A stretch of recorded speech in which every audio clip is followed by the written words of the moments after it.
اللهم صل على محمد لا حول ولا قوة إلا بالله العلي العظيم. أعوذ بالله من الشيطان الرجيم. بسم الله الرحمن الرحيم. الحمد لله الذي هدانا لهذا وما كنا لنهتدي لولا أن هدانا الله. لقد جاءت رسل ربنا بالحق والصلاة والسلام وتحية والإكرام على سيد أسلم ما في الوجود سر الله في كل موجود نقطة دائرة الوجود وصاحب لواء الحمد والمقام المحمود مولانا ومولى الثقلين جد الحسن والحسين أبي القاسم محمد. اللهم صل على محمد وعلى أهل بيت الطيبين الطاهرين المعصومين المظلومين ولعنة الله على أعدائهم من يومنا هذا إلى قيام يوم الدين. أما بعد فقد قال الله تعالى وتبارك في كتابه الكريم وهو أشرف الصادقين وقوله الحق. بسم الله الرحمن الرحيم. قل لا أسألكم عليه أجرا إلا المودة في القربى. اللهم صل على محمد وعلى محمد. حاضرین کرام قدر محترم سید الشہداء، قرآن مجید کی جس آیت کریمہ کی تلاوت کا شرف حاصل کیا ہے، خداوند عالم اپنے حبیب سے ارشاد فرما رہا ہے کہ حبیب ان سے کہہ دو کہ ہمیں اجر رسالت کچھ نہیں چاہیے الا المودۃ فی القربى، صرف میرے اہل بیت سے قربت اختیار کریں۔ عزیزان محترم، یہ قرآن مجید کی وہ آیت ہے جسے ہر صاحب بصیرت جانتا ہے، ترجمے کے ساتھ جانتا ہے، اور اس کی تھوڑی موڑی تفسیر بھی جانتا ہے کہ اہل بیت علیہ السلام کون ہے۔ اور اللہ نے قرآن مجید میں جو چیزیں کہی ہیں وہ ساری چیزیں امت کے لیے واجب ہے۔ اگر اللہ نے قرآن مجید میں کہا کہ اقیم الصلاۃ، نماز قائم کرو، تو اس کا مطلب یہ ہے کہ نماز ہم پہ واجب ہے۔ اللہ نے روزے کے لیے کہا تو اس کا مطلب یہ کہ روزہ ہم پہ واجب ہے۔ اسی طریقے سے شریعت کی جتنی بھی چیزیں ہیں جو قرآن مجید میں بیان کی گئی ہیں وہ سب ہمارے لیے واجب ہیں۔ اسی طریقے سے جس طریقے سے شریعت کی تمام چیزیں ہم پہ واجب قرار دی گئی ہیں، اسی طریقے سے اہل بیت کی محبت بھی ہم پہ واجب قرار دی گئی ہے۔ اہل بیت کی محبت بھی ہم پہ واجب قرار دی گئی ہے۔ اہل بیت میں اور شریعت میں تھوڑا سا فرق یہ ہے کہ اہل بیت وہ ہیں جن کے لیے پیغمبر اسلام نے ارشاد فرمایا کہ یہ کل ایمان ہے، اور شریعت کے ایک ایک جز کو جو ہے ایمان کا جز قرار دیا گیا تھا، اور یہ ایک ایک جز جب مکمل ہوتے ہیں تو یہ اہل بیت بنتے ہیں۔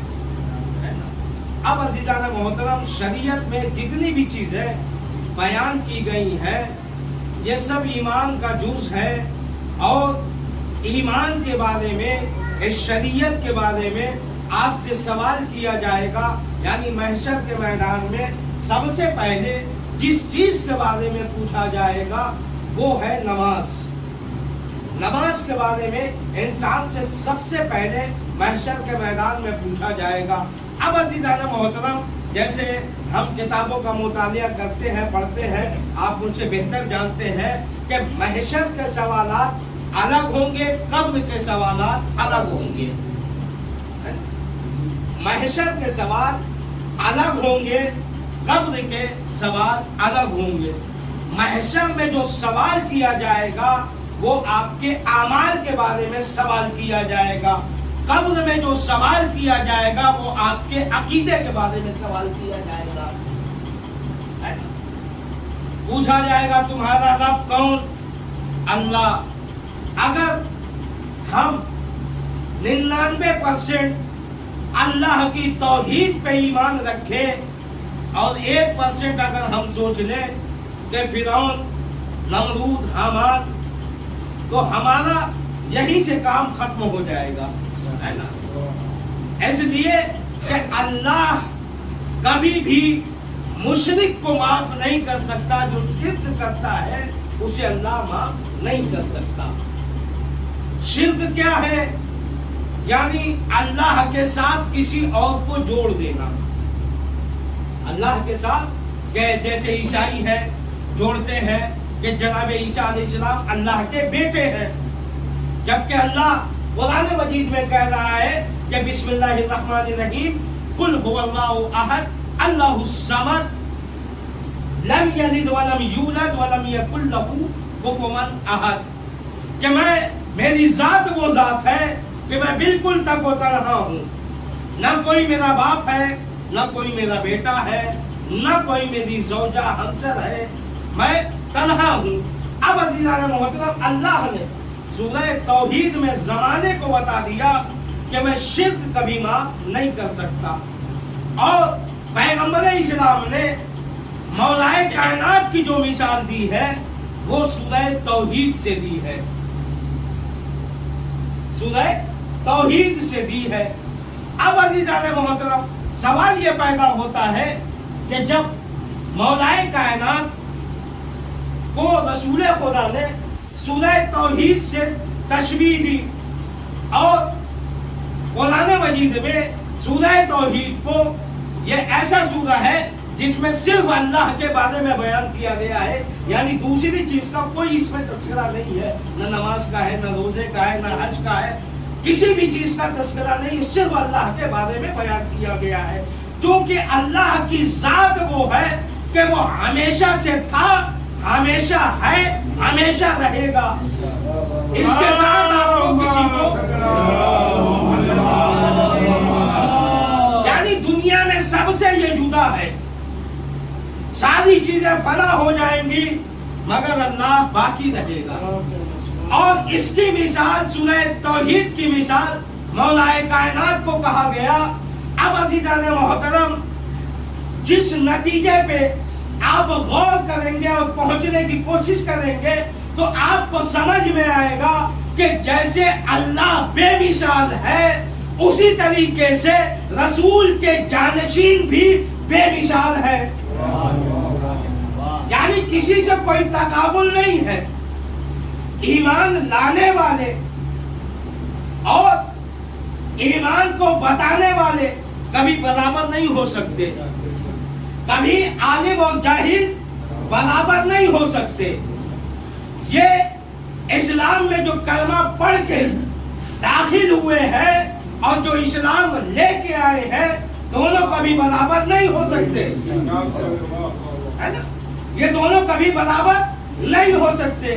وجہ یہ ہے کہ انہوں نے اسلام کا دامن تھاما، وہ اسلام لے کے آئے، اللہ نے جن کے ذریعے اسلام کو بھیجا ان کی محبت کے بارے میں اللہ نے کہا کہ ان کی محبت تم پہ واجب، کہا کہ محبت ان کی واجب ہے تم پہ۔ اب عزیزان محترم، یہ صرف انسانوں کے لیے نہیں ہے کہ واجب ہے، انسانوں کے لیے صرف نہیں ہے کہ محبت واجب ہے، انسان، جنات، حیوان، جانور، زمین، آسمان، چاند، سورج، ستارے، درخت، پتھر، جتنی بھی چیزیں کائنات میں ہیں ہر چیز ان کی تابع ہے، ہر چیز ان کی تابع ہے۔ اب تاریخ کا مطالعہ کریے، تاریخ کو دیکھیے کہ کوئی ایسی شے ہو، کوئی ایسی شے ہو جو ان کی تابع نہ ہو، کوئی ایسی شے ہو جو ان کی تابع نہ ہو۔ مولا کائنات امیر المومنین علی ابن ابی طالب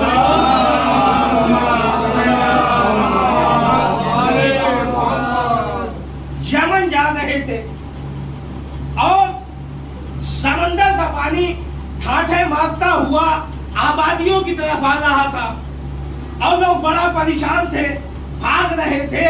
اور جب وہ سمندر کا پانی آتا تھا، جسے آج کے زمانے میں سونامی کہا جا رہا ہے، کہ وہ آتا تھا اور پورے گاؤں کو بہا لے جاتا تھا، اور وہ آتا تھا۔ بہت لوگوں نے کوشش کیا اس زمانے میں کہ کسی طریقے سے سمندر کے پانی کو روکا جائے، سمندر کی طغیانی کو روکا جائے، مگر یہ پانی رک نہیں رہا ہے۔ سمندر کی لہریں آتی ہیں اور پورے گاؤں کو بہا کر لے کے چلی جاتی ہے۔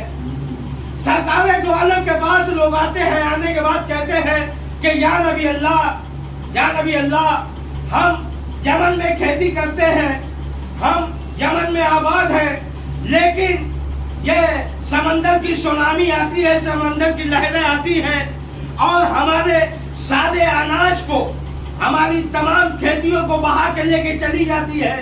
غرض یہ ہے کہ ہمیں بھوکا رہنا پڑتا ہے، ہمیں قحط جیسے حالات سے گزرنا پڑتا ہے۔ تو پیغمبر اسلام نے کہا کہ کوئی بات نہیں، یہ میرا بھائی علی ہے، اسے لے کے جائیے، یہ سمندر سے کہے گا، سمندر کا پانی چلا جائے گا۔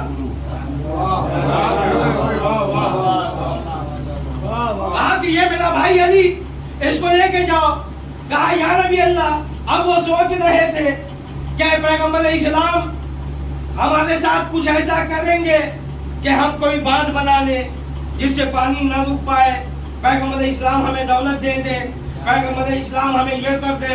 اب آپ تاریخ نے لکھا کہ مولا کائنات جب گئے ہیں اور جانے کے بعد سمندر پہ مولا کائنات بالکل سمندر کے کنارے کھڑے ہو کے کہتے ہیں کہ آج کے بعد یمن میں سمندر کی طغیانی نہیں آنی چاہیے،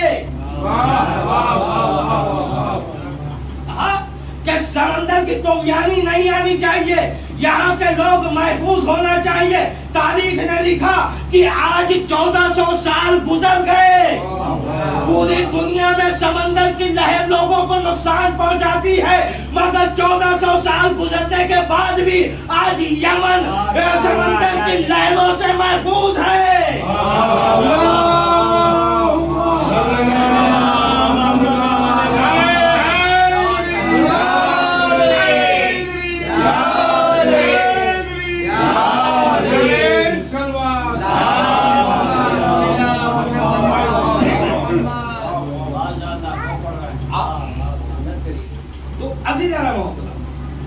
مولا کائنات کی وہ ہستی کہ مولا کائنات نے جو کہا، جس سے کہا، اگر کسی سوکھے درخت کے پاس مولا کائنات چلے جاتے تھے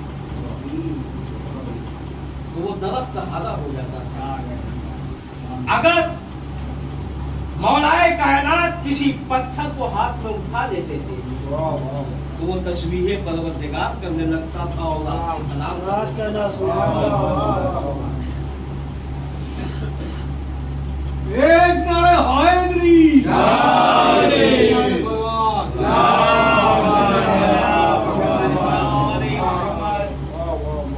پیغمبر اسلام نے ہر جگہ پہ مولا کائنات کو آگے بڑھایا رکھا۔ ایک دور وہ تھا کہ جب پیغمبر اسلام کے پاس لوگ آتے تھے اور جناب فاطمہ زہرا کے رشتے کی بات کرتے تھے، بہت سارے لوگ، آپ تاریخ کا مطالعہ کریے، بہت سارے لوگ عرب کے جو روشا تھے، امیر تھے، سارے لوگ آتے تھے اور پیغمبر اسلام سے جناب فاطمہ زہرا کا رشتہ مانتے تھے. پیغمبر اسلام نے کہا کہ فاطمہ کا رشتہ پہلے چونکہ طے ہو چکا تھا، عرش الہی پہ یہ نکاح ہو چکے تھے، مگر پیغمبر اسلام نے کہا کہ معلوم ہے زہرا کی شادی اس سے ہوگی. زہرا کی شادی اس سے ہوگی کہ جو آسمان میں یہ زہرا تارا ہے، کہا جس کے در پہ یہ زہرا آ کر سلامی دے.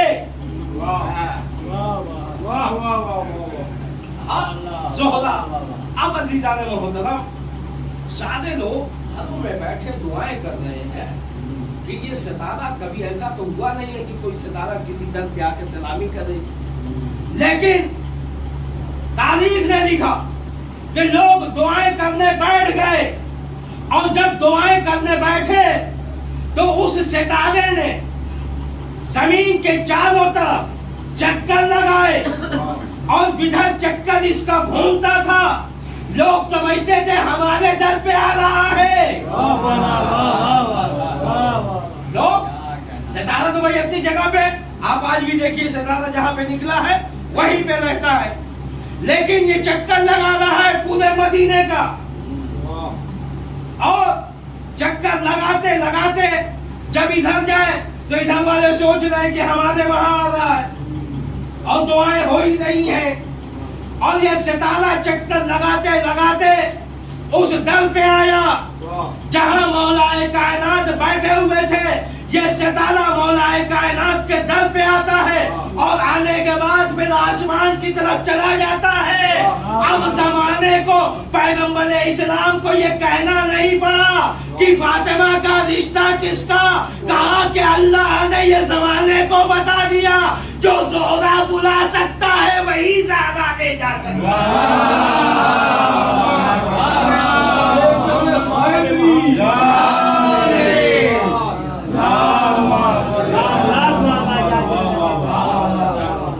تو اللہ ہمیں ایک بار اور سلام پڑھیے.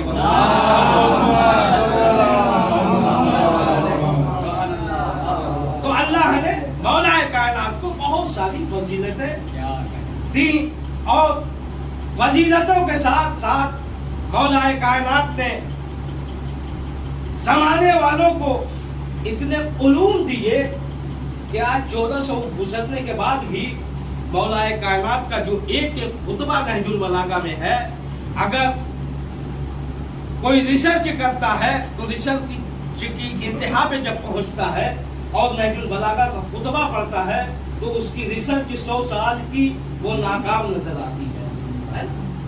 اس لیے کہ انہوں نے ایسے ایسے کائنات میں جواب دیے ہیں کہ عقل انسان آج بھی حیران ہے کہ جو انسان خطہ عرب سے باہر نہ گیا اس نے پوری دنیا کے بارے میں لوگوں کو بتا دیا.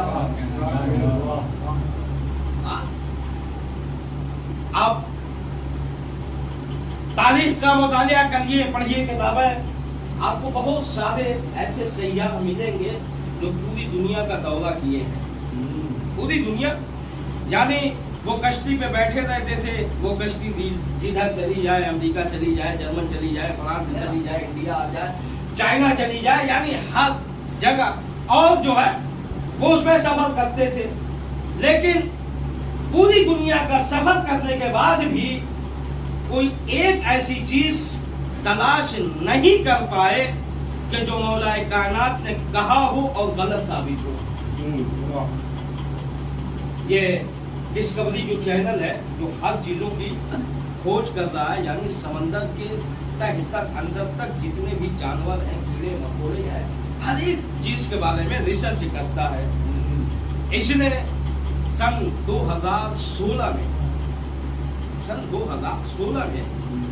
اس کی کمیٹی نے اعلان کیا، کہا کہ ہم نے جو ہے جب مولا کائنات کی کتاب پڑھی تو پڑھنے کے بعد ہم لوگوں نے سوچا کہ سب سے پہلے تو مولائے کائنات کے بارے میں تھوڑی سی ریسرچ کیا جائے. کہا کہ جب ریسرچ کیا گیا تو پتہ یہ چلا کہ مولائے کائنات ایسے انسان ہیں جو خطۂ عرب سے باہر نہیں گئے ہیں, عرب سے باہر نہیں گئے ہیں. کہا کہ ہم امریکہ میں, ہم چائنا میں, ہم آسٹریلیا میں, ہم فلاں جگہ, یعنی ہر جگہ جو ہے ہم جا کے ایک ایک جانور کو تلاش کر رہے تھے کہ مولائے کائنات کی کوئی ایک بات ایسی نکل جائے, کوئی ایک جانور ایسا نکل جائے کہ مولائے کائنات نے جس کے بارے میں کہا ہو جو عرب میں جانور نہ ملتا ہو اور دوسری طرف ملتا ہو. کہا کہ اس میں ہم ڈھونڈ لیں. کہا کہ مگر جو ہے ہم 100 سال تک محنت کر چکے. کہا کہ مگر ہمیں کوئی ایک جانور, ایک کیڑا بھی ایسا نہ ملا کہ جس کے لیے مولائے کائنات نے کچھ نہ کہا. کہا اور جس کے لیے جو کہا ہے کہا وہ آج تک ثابت ہے اور قیامت تک ثابت رہے گا. یہ کہہ کے انہوں نے اپنی ریسرچ روک دی. تو یہ جو ڈسکوری چینل بنا یہ ہمارے یا اپنے منورنجن کے لیے انہوں نے نہیں بنایا ہے. جو کہ قرآن مجید میں سورہ بقرہ کا جب آپ ترجمہ پڑھیں گے, سورہ بقرہ جو قرآن مجید کا دوسرا سورہ ہے یعنی الحمد کے بعد, آپ جب سورہ بقرہ پڑھیں گے تو آپ کو ان کی پالیسی سمجھ میں آئے گی کہ یہ چینل کیوں بنایا گیا. اللہ نے قرآن مجید میں کچھ نشانیاں بتائی ہیں اور وہ نشانیاں یہ بتائی کہ جیسے بنی اسرائیل قوم ہے, سب سے زیادہ امتحان کے دور سے یہ بنی اسرائیل کے لوگ گزرے ہیں. بنی اسرائیل کی قوم ایسی ہے جو سب سے زیادہ عالم امتحان سے گزری ہے, یعنی ہر طریقے کی انہیں مصیبتوں کا سامنا کرنا پڑا ہے اور ہر طریقے کا انہیں آرام ملا ہے. دونوں چیزیں رہی ہیں, یعنی مصیبتیں بھی سب سے زیادہ, آرام بھی سب سے زیادہ. آرام میں کیا انہوں نے کہا کہ ہم آپ کے اللہ کو اسی وقت مانیں گے, آپ کو اسی وقت ایمان لائیں گے جب ہمارے لیے جنت سے کھانا آئے. تو آسمان سے ان کے لیے تلے ہوئے مرغے آتے تھے, تلی ہوئی بٹیریں آتی تھی, منو سلوا جسے کہا جاتا ہے, روسٹیڈ ان کے لیے آسمان سے آتا تھا, ان کے لیے آسمان سے آتا تھا.